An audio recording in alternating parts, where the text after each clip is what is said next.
We say Yasher Koach to Daniel Weinreb for chanting the Haftarah so beautifully. Before we put the Torah back in the ark, we're going to turn in our Sidurim in the back to 330. And in a few moments, Eric will come forward to help lead the Yizkor service. I will deliver my remarks now. I first just want to begin by saying that our Devar Torah this morning was scheduled to be given by our friend Rabbi Scott Klein, who is a chaplain at Fort Bragg and has spoken here before. We send our condolences to him on the sudden death of his sister and pray that he and his family are comforted among all the mourners of Zion and Jerusalem, and we say Amen.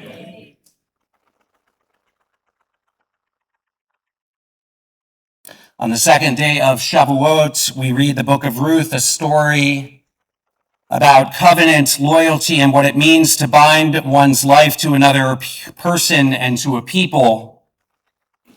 This year's Shavuot also falls on Memorial Day weekend as America approaches its 250th anniversary. And this morning, after these remarks, we will rise for Yizkor, our memorial prayers, which means that today in different ways we are surrounded by memory. Memory of revelation, memory of covenant,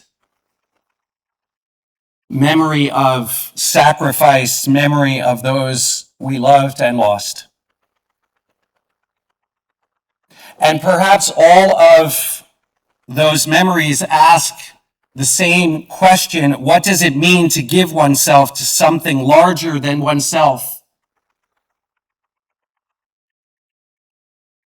A few years ago, after the American Revolution, an aging veteran named Joseph Plummet Martin sat down to write about his experiences in the Continental Army.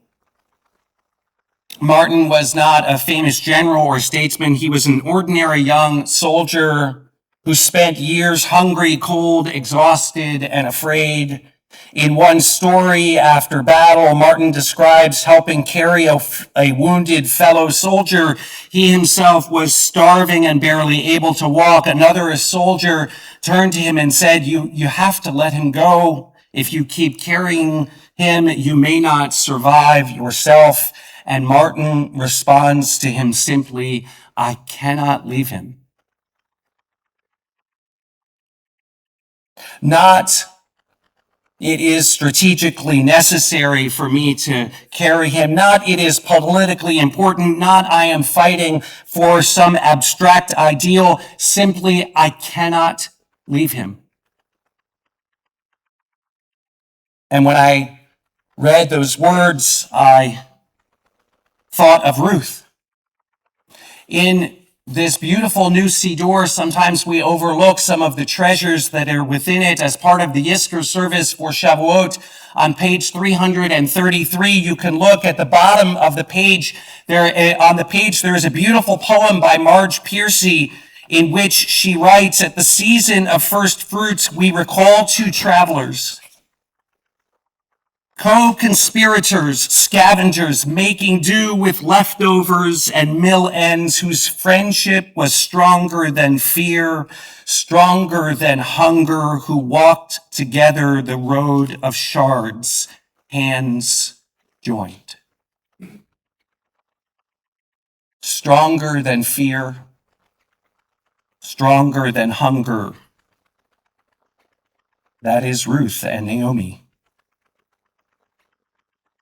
People often imagine that what binds a people together are ideas, but I think more often what binds us together are acts of loyalty.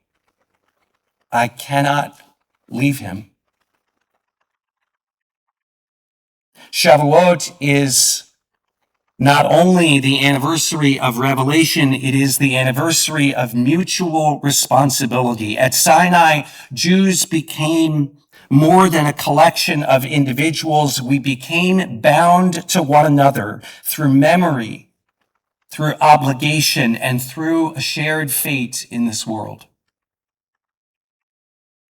Modern culture often tells us that the purpose of life is to find yourself. But Judaism, I would argue, begins with a different question.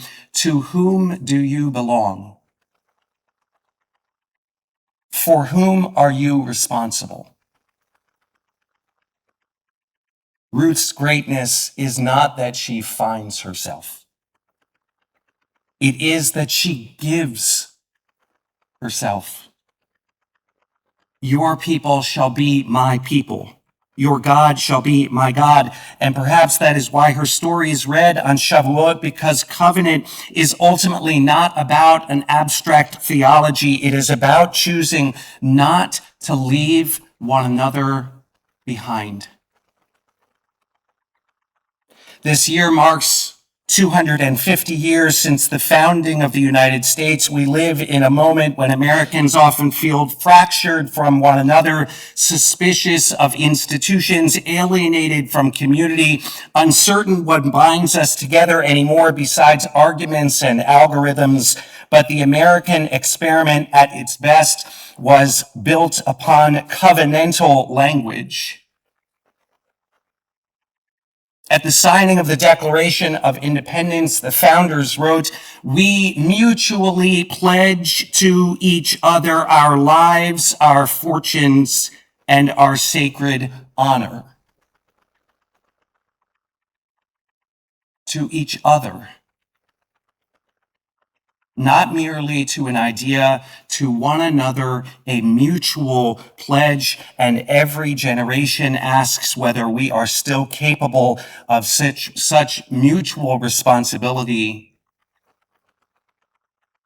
Which brings me to Memorial Day itself.